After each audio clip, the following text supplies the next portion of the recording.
과일 가운데 전 세계적으로 가장 많이 재배되고 있는 것은 포도라고 합니다. 우리나라도 요즘 포도가 한참 제철인데요.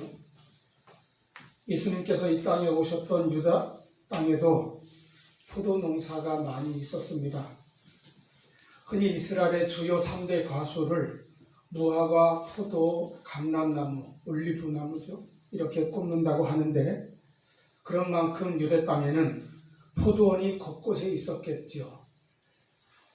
오늘 본문 말씀에 보면은 예수님께서는 그 포도원에서 일어난 한 이야기를 통해서 하나님 나라의 비밀을 가르쳐 주셨습니다.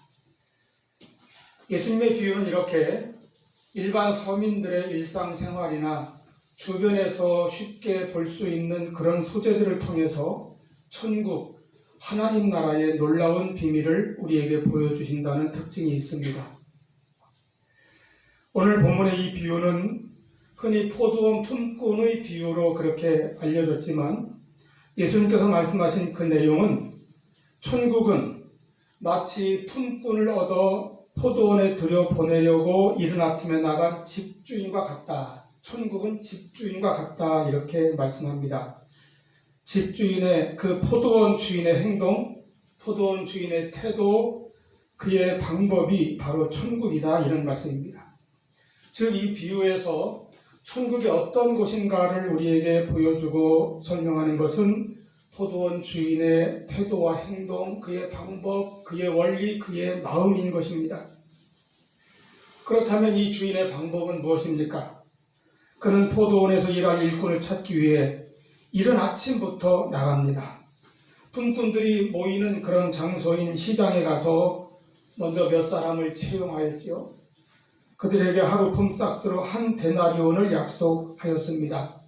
데나리온이라는 것은 당시 로마 제국에서 사용하던 은화의 그 화폐인데 로마의 식민지였던 유다 나라에서도 통용되던 그런 단위였습니다. 이 한 데나리온은 당시 노동자 하루분의 그 품삯으로는 매우 후한 그런 액수였다고 합니다. 그리고 일반 서민의 아마 4인 가족 기준 하루 생활비에 해당하는 것으로 그렇게 보입니다. 그런데 여기서 끝난 것이 아닙니다.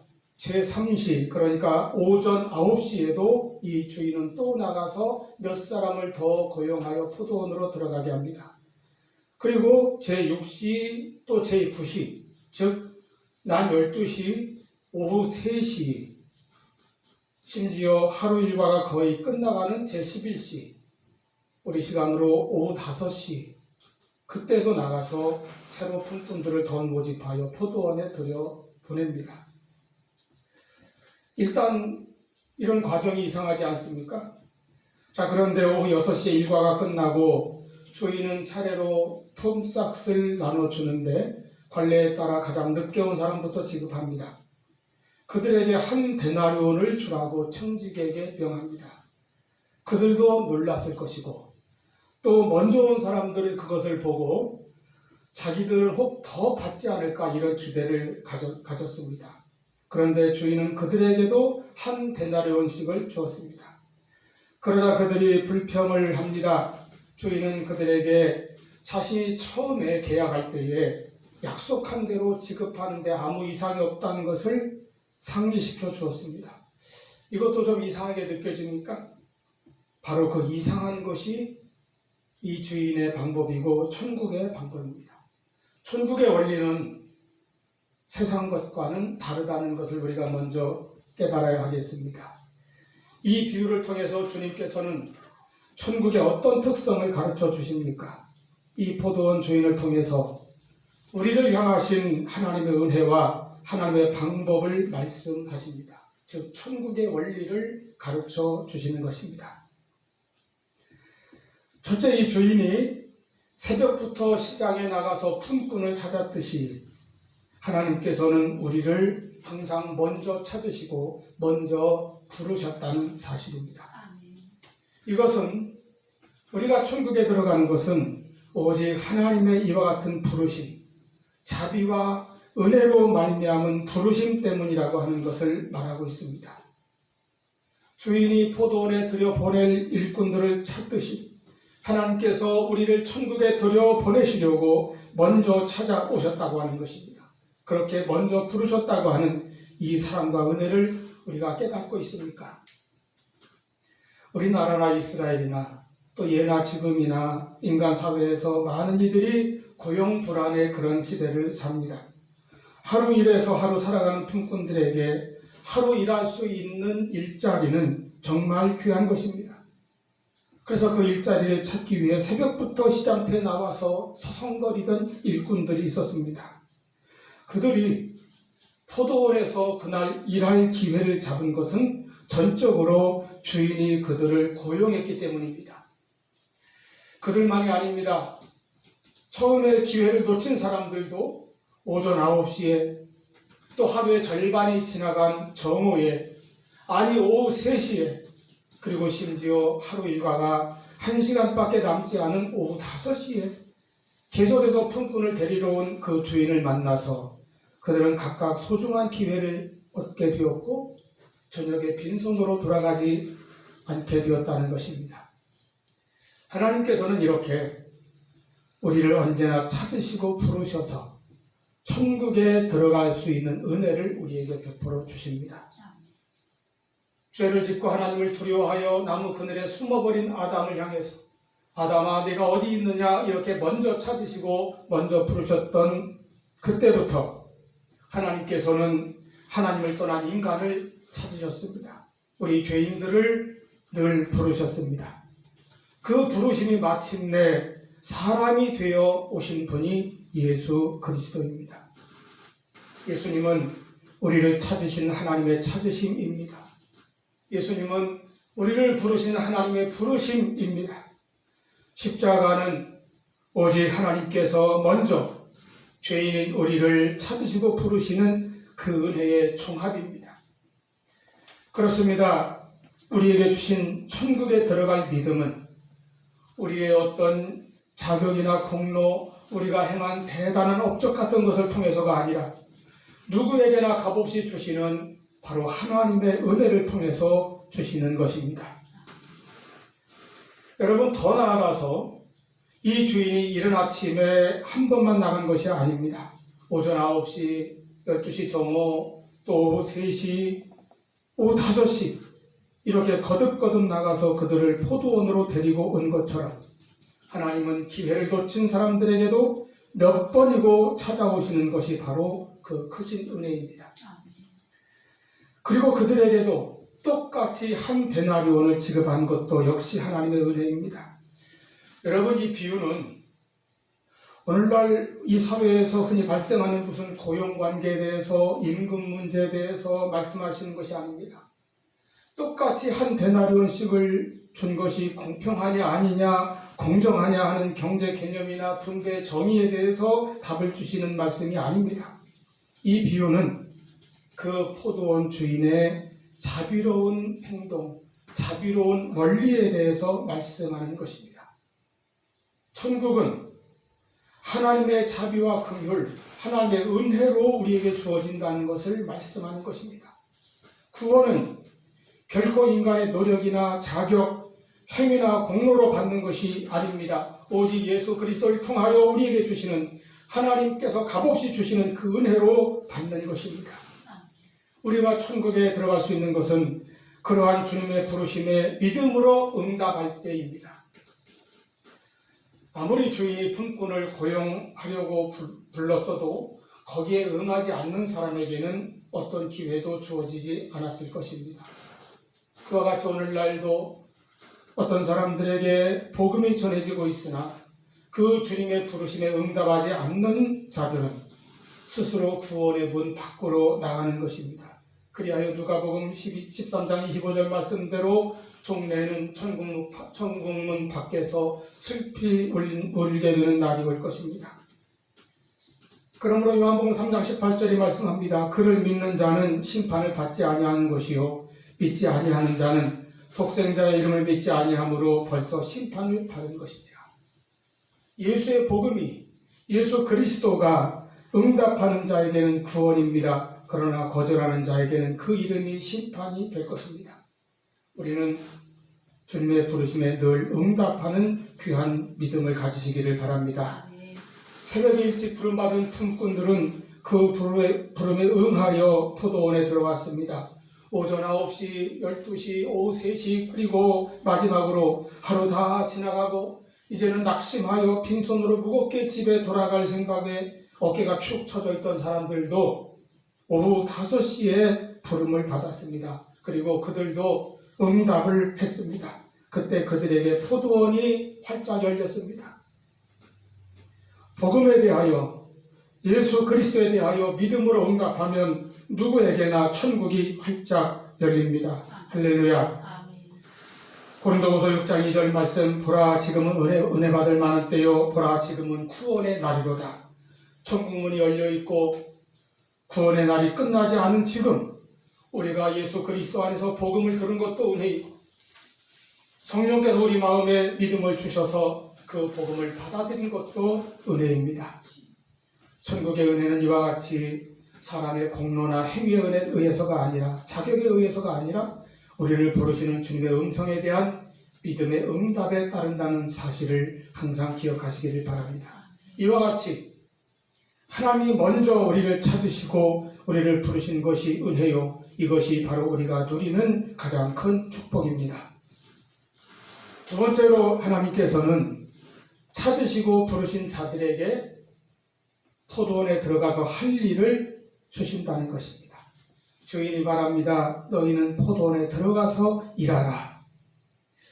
일을 시킨다는 것은 그를 괴롭히고 힘들게 하기 위해서가 아닙니다. 여러분, 일을 시킨다는 것은 그를 인정하고 그의 인생을 가치 있게 만들어 주는 것입니다. 각 사람에게 할 일이 있다는 것이 바로 하나님의 은혜요, 축복입니다. 사람이 사람답게 살기 위해서는 그가 하는 일이 있어야 합니다. 그리고 이왕이면 그 일이 보다 더 가치 있는 일이면 더 귀하고 아름다울 것입니다. 인간의 고통 가운데 큰 고통은 할 일이 없다는 고통입니다. 세상에서 고독한 사람은 할 일이 없는 사람입니다. 일을 한다는 것이 이렇게 중요합니다. 나의 일은 나의 삶의 가치를 주는 것입니다. 저는 특히 이 비유에서 맨 마지막에 부름받은 그 일꾼들, 오후 5시가 되도록 그 햇빛 아래 시장터에서 서성대면서 아무리 기다려도 아무 일자리를 구하지 못한 사람들, 하루 종일 속이 새카맣게 타들어갔을 그들을 생각하면 참 마음이 아픕니다. 왜 하루가 다가도록 그들을 써주는 사람이 없었을까요? 그들은 아마도 보기에 얼굴에 병색이 있든 몸이 약해 보이든 또는 이전에 일을 좀 시켜보았는데 잘 못하더라는 그런 꼬리뼈가 붙어있던 어떤 이유가 있었을 것입니다. 정말 취직만 된다면, 일자리만 주어진다면 열심히 일하고 싶은데 나를 써주는 이가 없다면, 나를 불러주고 선택해주는 이가 없다면 여러분 얼마나 괴롭고 힘들겠습니까? 저녁은 점점 다가오는데 어떻게 빈손으로 집에 돌아가 가족들을 대하나 생각하면 막막하지 않겠습니까? 그런데 이때 그 포도원 주인이 그들에게 왔습니다. 어떻게 보면은 주인에게 그 사람들이 필요한 것보다도 그들에게 그 포도원에서 일할 기회가 절박하게 필요했던 것 아닙니까? 그런데 주인이 그들을 찾아왔습니다. 그들을 고용했습니다. 이것이 그들에게 은혜였습니다. 하나님의 은혜는 이와 같은 것입니다. 나에게 내 인생에 절실하게 필요한 것이 언제나 바로 하나님의 이와 같은 은혜입니다. 그런데 하나님은 그 은혜를 우리에게 주신다는 것입니다. 5시에 부름받은 이 사람들에게 그 주인의 부름은 일단 집에 갈 때 빈손으로 가지 아니하고 다만 얼마라도 가지고 갈 수 있다는 희망을 주었을 것입니다. 그리고 나아가서 그것은 돈을 번다는 것 이상의 의미가 그들에게 부여되었습니다. 아무에게도 선택되지 못하는 쓸모없는 존재라고 하는 무너져버린 인간으로서의 그 자존감이 회복되었고 축 처졌던 가장의 어깨를 펴게 해주었기 때문입니다. 즉, 할 일은 나의 가치가 인정된다는 것입니다. 이와 같이 할 일이 있다는 것이 우리에게 보람입니다. 거계사의 헌신이라는 이야기를 제가 언제 말씀드린 기억이 납니다마는 한 거계사가 공마단에서 이렇게 바닥에 누워서 두 발로 커다란 고무공을 돌리는 그런 재주를 부리면서 살고 있었습니다. 그런데 그가 이제 나이 많아져서 그런 일도 좀 힘겹게 되었습니다. 그 모습을 본 한 수도사가 긍휼히 그를 수도원으로 데리고 들어가 편하게 살게 해주었습니다. 방을 하나 내주어서 아무 일도 하지 않고 편하게 살게 해주었는데, 그런데 가끔 보면은 오히려 그 거계사의 얼굴이 더 창백해지고 그의 모든 몸에 활기가 없고 시들시들하게 보이는 것입니다. 그래서 걱정스럽고 안타까운 마음으로 지켜보았는데, 근데 또 얼마 있다가 보니까 다시 그 얼굴에 생기가 돌고 생활에 활력이 있다는 것을 발견하게 되었습니다. 왜 그렇게 되었나 하고 궁금하게 여기던 차에 어느 날 밤에 우연히 그 거계사가 수도원의 교회당으로 저녁에 들어가는 것을 보았습니다. 아무도 없는 교회당에 혼자 들어가는 것을 보고 뒤따라가 몰래 지켜보았습니다. 그는 제단 앞으로 나아가더니 그 제단 앞에서 자기 공을 꺼내와서는 거기 바닥에 거꾸로 누워서 그 공을 발에 올려놓고 열심히 돌리는 것입니다. 땀을 뻘뻘 흘리며 한참을 돌리고 나서는 일어나서 인사하고 돌아서 나가는데 그 얼굴이 환하게 빛나더라는 것입니다. 그때 이 수도사는 마치 그냥 환상 같은 것이겠죠. 그 제단에 계신 예수님께서 흐뭇해하시는 미소를 짓는 듯한 그런 그 모습을 본 것 같은 생각이 들었다는 거예요. 예수님 앞에서 헌신하는 것이 나의 것 가지고, 나의 재주 가지고 헌신하는 것이 삶의 힘이 되고 보람이 되었다는 것을 깨닫게 되었습니다. 그러므로 우리는 우리를 부르신 하나님 안에서 내 삶의 존재 이유와 내 삶의 올바른 방향과 내가 해야 할 일을 발견할 수 있는 것입니다. 하나님께서 무슨 구체적인 세상의 직업을 우리에게 보여주신다는 것이 아닙니다. 내가 이 사회에서 무슨 일을 하든 하나님께서 주신 나의 재능과 힘을 가지고 나의 달란트를 가지고 내가 할 수 있는 그 일로 하나님 안에서 내가 살아간다면, 하나님의 백성으로 하나님을 섬기며 살아간다면 무슨 일을 하든 그 일이 바로 하나님께서 주신 일이요, 그리고 하나님께 영광되는 일이 될 것이고 나의 가치를 인정받는 일이 될 것입니다. 여러분, 하나님 앞에 쓸모없는 사람은 아무도 없습니다. 하나님이 부르셨기에 우리는 누구나 하나님 앞에서, 하나님의 포도원에서, 하나님 나라에서 필요한 사람입니다. 쓸모 있는 사람입니다. 나이가 많든 적든, 또 건강이나 학벌이나 재산이나 사회적 신분이나 능력이나 실력이 어떠하든 하나님께서는 우리 한 사람 한 사람을 찾으시고 부르신 다음 하나님 나라에서 무언가 가치 있게 쓰임받는 사람으로 살게 해주신 것입니다. 포도원 주인이시고 온 세상의 주인이시고 천국의 주인이신 하나님께서 그렇게 하시는 것입니다. 여러분, 그러므로 이 세상에서 가장 복된 사람이 누구입니까? 내가 무슨 일을 하든 평생 하나님을 위하여 산다고 하는 이 중심이, 이 믿음과 고백이 내 안에 있을 때에 우리의 삶은 가장 복된 삶이 된 것입니다. 세 번째로 주인은 모든 품꾼들에게 똑같이 한 데나리온씩을 주었습니다. 이것이 주인의 보상이요 상급입니다. 그리고 이것이 은혜입니다. 여기에 대하여 받는 우리는 이 한 데나리온으로 족하고, 그래서 우리에게는 오직 감사함이 있을 따름입니다. 오늘 비유에서는 먼저 온 품꾼들이 불평을 말했다고 했습니다. 그 이유는 자기들이 받아야 할 품삯을 적게 받았기 때문이 아닙니다. 그들은 약속대로 받았습니다. 그 이유는 다만 자기들보다 훨씬 늦게 온 사람들도 똑같이 받았다는 것이 불만이었던 것입니다. 항상 이 다른 사람과의 비교가 문제입니다.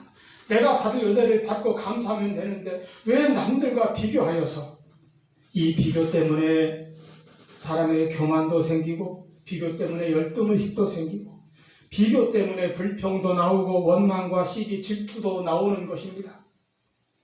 그들이 동트기 전에 새벽 시장에 나가서 일자리를 구하고 섰을 때에 그 간절한 마음이 있었을 것입니다. 그런데 한 사람이 다가와서 자기들을 제일 먼저 고용했습니다. 그때는 얼마나 기쁘고 감사했습니까? 보람있게 열심히 일하고 후한 보수를 가지고 집으로 돌아가면 행복한 하루로 마감되었을 것입니다. 그런데 다른 사람과 비교하는 순간 그들의 마음속에는 그 행복이 사라졌습니다. 아침에 가졌던 그 감사함과 하루 종일 가졌던 보람이 깨졌습니다. 불평과 원망만 있게 되었습니다. 그 불평으로 인하여 먼저 된 자가 나중되었습니다. 우리에게 이런저런 불평이 생기는 것도 마찬가지입니다. 받은 은혜를 잊고 감사가 사라졌기 때문입니다. 다른 사람과 비교하지 말고 오직 나를 부르신 주님의 뜻을 따라 충성되게 살아가시기를 바랍니다. 이 비유의 핵심은 주인의 은혜입니다. 주인은 언제나 사람과 공평으로 모든 사람을 똑같이 대합니다. 당시 유대인들이 젖어 있었던 율법주의의 그 공로사상에서 벗어나서 예수님께서는 하나님의 값없이 주시는 은혜를 강조하신 것입니다. 하나님의 은혜가 무엇입니까? 각 사람의 행위나 공로에 따라서 배분되는 것이 아니라 부르신 모든 자들에게 똑같이 주어진다는 것이 바로 하나님의 은혜임을 말씀하는 것입니다. 새벽에 왔든 오전에 왔든 오후에 왔든 1시간 전에 온 분들도 똑같은 은혜를 받을 수가 있었습니다. 어떤 사람에게든 그들이 받은 것은 그의 공로가 아니라 주인의 은혜로 받은 것입니다. 심지어 사람들이 보기에는 은혜 받을 가치가 없는 사람같이 보여도 아주 늦게 온 사람들 그렇지 않아요. 그런데 하나님께서는 똑같은 은혜를 주신다는 것입니다. 이와 같이 하나님의 은혜는 인간의 계산을 뛰어넘습니다. 보상과 대가라고 하는 인간의 원리가 아니라 사랑과 은혜라고 하는 천국의 원리에 따라서 우리를 대하시는 것이 하나님의 방법입니다. 이른 아침에 일찍 온 사람들, 또 중간에 온 사람, 나중에 온 사람, 이런 사람들에 대해서 좀 해석이 있습니다. 가장 먼저 온 사람을 아브라함에 흔히 비교하기도 하고, 또 오전 9시쯤이면 모세나 엘리야, 12시면은 신약의 사도 베드로나 바울, 오후 3시면은 우선 어거스틴이나 루터, 웨슬레, 오후 5시가 이제 이 시대의 우리들이다. 그런데 그것은 적절한 해석 같지는 않습니다. 그보다는 이른 아침 새벽에 부름받은 사람은 모태신자라고 보는 것이 더 와닿습니다. 갓난아기부터 신앙생활 한 것이죠. 일평생 신앙생활 했습니다. 오전 9시부터 예수 믿었다고 하는 것은 주일학교나 청소년기 때부터 교회 다닌 사람들 정도 될 것입니다. 정오에 온 사람들은 청년기에 주님을 만난 사람들이고, 오후 3시는 장년기, 그리고 마지막 오후 5시는 인생의 노년기에 늦게 복음을 듣고 예수 믿고 구원받은 사람들입니다. 심지어 십자가에 달린 강도는 생의 마지막 5분, 10분 그 정도 남겨놓고 예수를 믿고 구원을 받았습니다. 언제부터 믿었든 모든 사람들이 받은 상급은 한 데나리온입니다. 그 한 데나리온이 무엇입니까? 오직 예수 그리스도입니다. 오직 구원의 은혜입니다. 오직 천국의 상급입니다. 그것이면 충분합니다. 누가 더 많이 받고 적게 받고 하는 문제로 따지고 불평하고 비교하고 시기하고 원망할 문제가 아닌 것입니다. 예수 한 분이면 충분합니다. 구원받은 것이면 가장 큰 축복입니다. 이렇게 고백하는 우리의 신앙이 되기를 바랍니다. 이 비유에서 일찍 온 사람들이 불평하기를 자기들은 하루 종일 일해서 더 고생을 많이 하였으니까 더 많이 받아야 한다고 그렇게 불평하였습니다. 여러분, 그렇다고 해서 늦게 온 사람들이 편하게 하루를 보냈을까요? 아닙니다. 아까 말씀드린 대로 그들은 하루 종일 얼마나 애가 타고 마음이 무겁고 상하는 그런 고통을 겪었겠습니까? 하루 종일을 불안하게 서성거렸던 그 심정을 한번 헤아려 보십시오. 우리나라의 대표적인 지성인 가운데 한 분이 평생을 무신론자로 살다가 노년기에 예수를 믿고 회심하여 세례를 받았습니다. 교수에다가 작가요, 장관까지 지냈던 생애였지만은 그는 자기 삶을 이렇게 고백했다고 합니다. 내가 예수 믿기 전에는 평생 나의 의지와 이성과 지성으로 살아왔는데 돌이켜보면 그것은 불안에 떨며 지내온 인생이었다. 그는 오후 5시에 부름받은 것입니다. 먼저 온 일꾼들의 말대로라면은 저 같은 모태신자는 일평생 예수 믿고 신앙생활한 사람들은 억울하고 불공평하다고 불평해야 한다는 뜻입니까? 좀 세상에서 편하게 죄 짓고 그냥 내 마음대로 살다가 나중에 예수 믿고 구원받을 걸 이렇게 불평해야 된다는 말입니까? 아닙니다. 모태신자인 것이 저는 하나님께 감사하고 부모님께 감사합니다. 제가 아버님 장례식 때에 인사로 말씀드린 바 있지만은 부모님은 저에게 육신의 생명도 주셨지만은 영적인 생명을 얻을 수 있도록 인도하신 분들입니다. 그래서 저는 평생을 신앙생활 속에 살아왔다는 것이 얼마나 큰 축복으로 감사한지 몰라요. 한 번은 이런 생각도 해본 적이 있습니다. 내가 예수를 안 믿었더라면 내 인생이 아주 잘못되지는 않았을까. 정말 위태로웠다. 이런 생각입니다. 우리 가운데 일찍 믿은 분들은 이렇게 감사하시기를 바랍니다. 일찍부터 예수 믿고 그래서 평생을 예수님 안에서, 평생을 교회 안에서, 평생을 천국 포도원 안에서 살아온 그 인생에 대해서 감사하시기를 바랍니다. 중간에 믿었건 좀 늦게 믿었다면은 그런 대로 또 감사하시기를 바랍니다. 그때라도 불러주신 그 은혜가 얼마나 감사합니까? 더 늦었더라면 내 인생이 어떻게 되었을지 누가 합니까? 예수 밖에서, 신앙 밖에서, 세상 밖에서 우리가 어떻게 살아봤겠습니까? 그리고 하루해가 저물어 어두운 저녁이 되고 캄캄한 밤이 찾아올 때에 우리에게 돌아갈 아버지 집이 없는 그런 인생이었다면 그 얼마나 불행하고 불쌍합니까? 영영 기회를 놓치지 않게 해주시고 지금이라도 우리를 불러주신 그 은혜에 감사하실 수 있기를 바랍니다.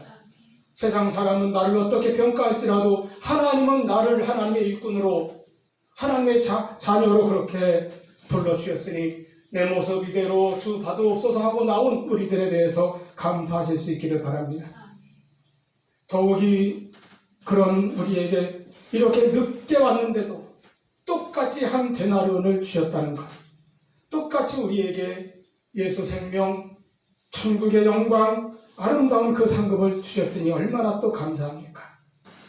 이 감사로 인하여 나중된 자가 먼저 되는 은혜를 받으시기를 바랍니다. 이 한 데나리온의 은혜, 오직 하나님의 은혜로 감사하고 오직 예수 그리스도 한 분으로 만족하는 우리 모두가 될 수 있기를 바랍니다.